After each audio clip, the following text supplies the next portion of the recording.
আসসালামু আলাইকুম বন্ধুরা, কীরকম আছো তোমরা সবাই? তো এই তো দেখো, আজকে ঢেঁড়স ভাজি করব। তো ঢেঁড়সটাকে ভালো করে ধুয়ে পরিষ্কার করে নিব এখন। তো ঢেঁড়সটা কেটে নিব। তো এখানে দেখো পেঁয়াজ আর কাঁচামরিচ দিয়ে দিয়েছি, ঢেঁড়সটা কেটেছি আর এখানে আদা রসুন বাটা দিয়েছি, আর এখানে রান্নার সয়াবিন তেল দিয়ে দিলাম। তো একবারে সাজিয়ে বসিয়ে দিলাম রান্নাটা। চুলার মধ্যে তো গ্যাসও নেই, কী আর করবো, এইভাবেই টিমটিমা গ্যাসে রান্নাটা সেরে নিচ্ছি। আর এখানে হলুদ আর মরিচ গুঁড়ো আর ধনিয়ার গুঁড়ো দিয়ে দিলাম, আর স্বাদ মতো লবণ দিয়ে এখন ভালো করে এভাবে করে মেখে নিচ্ছি। দেখো, তো ভাজিটা করে নিব। আমার ঢেঁড়স ভাজি অনেক ভালো লাগে, আবার আমার বাচ্চারাও পছন্দ করে অনেক ঢেঁড়স ভাজিটা। আর বয়স দিতে ইচ্ছে করে না, কি আর করব। রাবে আপু বলেছিল বয়স দিতে ইচ্ছা করে না, আমারও যেন বয়স দিতে ইচ্ছা করে না। এখন না পারতে বয়স দিচ্ছি, কি করব। আর এখানে দেখো খাসির মাথা নিয়েছি, তো খাসির মাথা দিয়ে এই বুটের ডাল দিয়ে রান্না করব। আর এখানে দেখো খাসির যে জিহ্বা আছে এগুলো একটু গরম করে ভাপ দিয়ে এই যে উপরে যে চামড়াটা আছে এটা ছিলে দিব। দেখো এখন বসিয়ে দিলাম।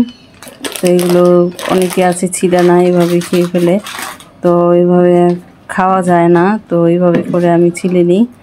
তো এখানে দেখো, এখানে ভাজিটাও এখানে গরম হয়ে এসেছে, আর চুলাতে আঁচও নেই, কী আর করবো। এভাবে করে যে রান্না করতেছি। তো যে যেখান থেকে দেশ বিদেশে যে যেখান থেকে দেখতেছো ভাই বোনেরা আমার, তো অসংখ্য অসংখ্য ধন্যবাদ। যারা এখন একটা লাইক দাওনি, প্লিজ একটা লাইক দিয়ে দিও, আর আমার পাশে থেকে পুরো ভিডিওটা দেখার অনুরোধ রইল। আর এখানে দেখো ভাজিটা নাড়া দিয়ে এখানে আমি ঢাকনা দিয়ে আবার ঢেকে রেখে দিলাম সিদ্ধ হওয়ার জন্য। আর এখানে দেখো ডাল বাগার দিব, এখানে দিয়ে দিলাম রসুন আর পেঁয়াজ, এখন বাদামি করে নিব।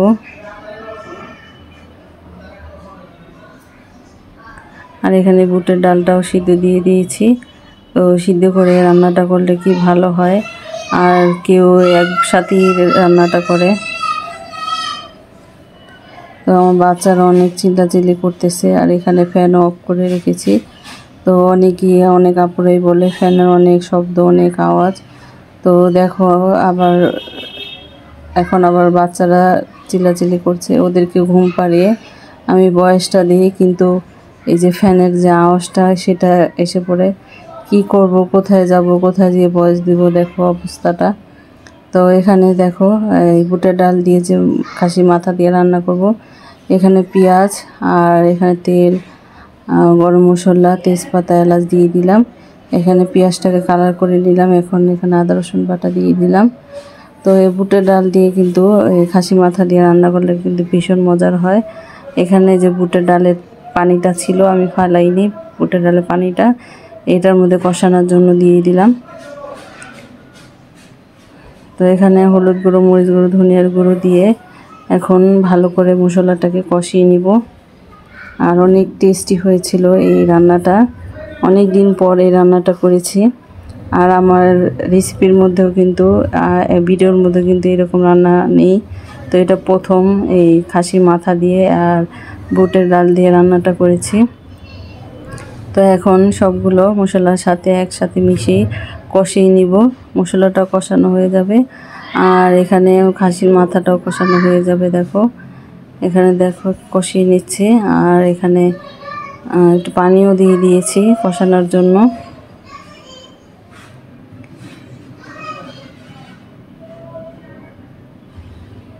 তো ভাই ও বোনেরা যে যেখান থেকে দেখতেছো অবশ্যই একটা লাইক দিয়ে একটা ভালো লাগলে শেয়ার করে দিও। আর এখানে দেখো, এখানে কষিয়ে নিচ্ছি, গরম হয়ে এসেছে। আর চুলার যে গ্যাসটাও আসতেছে আস্তে আস্তে করে। তো 3টা বাজলে কি এসে অর্ধেকটা আসে, পুরোটা আসে না। আর 4টা বাজলে পুরোটা আসে। তো দেখো এইভাবে কি রান্না করে খাওয়া যায়। তারপরও এই টিমটিমা গ্যাসই রান্না করি, কি আর করব বলো। আর ঘুম থেকে উঠতে অনেকটা লেট হয়ে যায়, কষ্ট হয় অনেক। তো এখানে দেখো, এখানে কিন্তু কষিয়ে নিলাম মশলাটাকে। আর এই তো দেখো, আর ভিডিওর সময় কথা বলতে ভুলে যাই, কি কি রেখে কি কথা বলবো জানো, ভালো লাগে না। আর এখানে কষিয়ে দেখো আমি পানি দিয়ে দিলাম।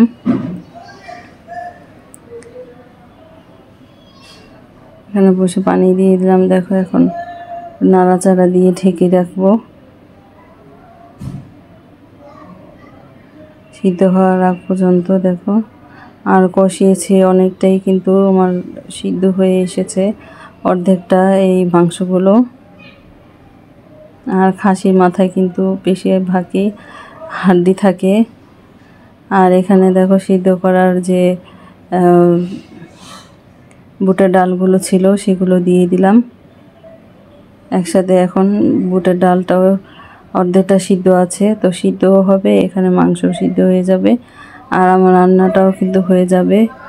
আর এখানে দেখো সবগুলো নাড়াচাড়া দিয়ে একটু ঢেকে রেখে দিলাম বলক আসার জন্য। তো এই তো বলক এসে পড়েছে। আর এখানে অনেকক্ষণই রান্না করে নিয়েছি দেখো আমি। তো ভিডিওটা বেশি বড় হয়ে যাবে তার জন্য।